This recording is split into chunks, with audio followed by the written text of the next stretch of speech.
If you've got an Xbox, or a PC, or a PlayStation 4, there are new Sonic games coming, as you'll see on Sonic Mania Day. They're, really fast. So it's been decades since the original Sonic Mania Day, but in 2017, the Sonic game we've been waiting for since 1994 is finally set to release. And based on what little we've seen, Sega has made the right developer choice here. After all, they've had a pretty rough time with Sonic over the last 10 to 15 years. There have been some bright spots in there, of course, such as the incredible Sonic Generations, but it has been a pretty rocky decade overall.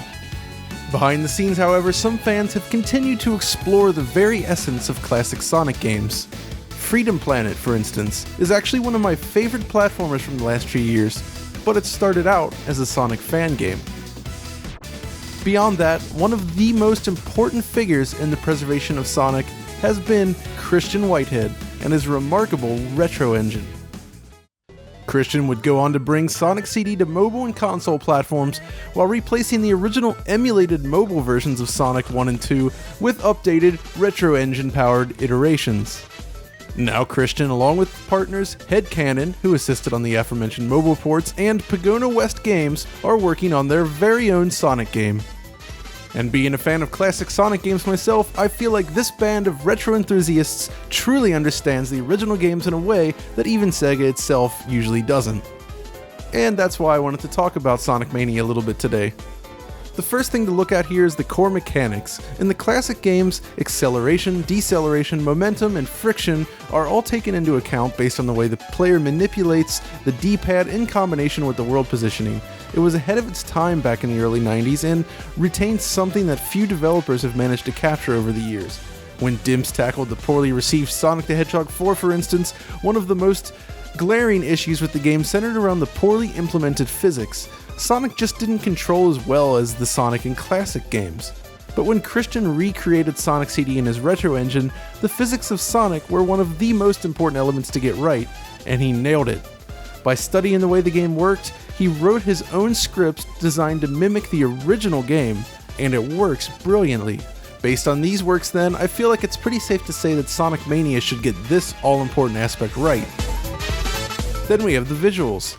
2D pixel art has become very common in the indie space, with many games attempting to emulate the look of 8-bit NES games.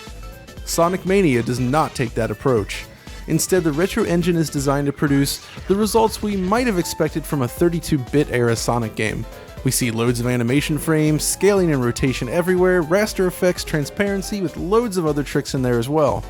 In that sense, it actually kind of feels like a missing 2D Sonic sequel that we all wanted on the Sega Saturn back in the day. And it's more than just the tech powering the game, it really has that sense of style and energy that Sonic is known for and has been missing from many of the games. Sonic Mania also promises to present both new stages and remix stages based on classic zones. Not unexpectedly, Green Hill Zone is here, and this is how it stacks up to the original 16-bit game. You can see that some background tiles were redrawn at a higher resolution, water is improved with smoother animation, colors appear richer, and many new sprites are in play, including Sonic himself, of course. Fortunately, it's clear that things won't play out exactly the same in these stages, as evidenced by the boss fight here at the end, which is really nothing like the original. Then we have the look at the Studiopolis Zone, which is a completely new area, and it kind of resembles the look of something like Knuckles Chaotix on the 32X, and I really do like it. The music too is excellent, and really captures the feeling of Sonic.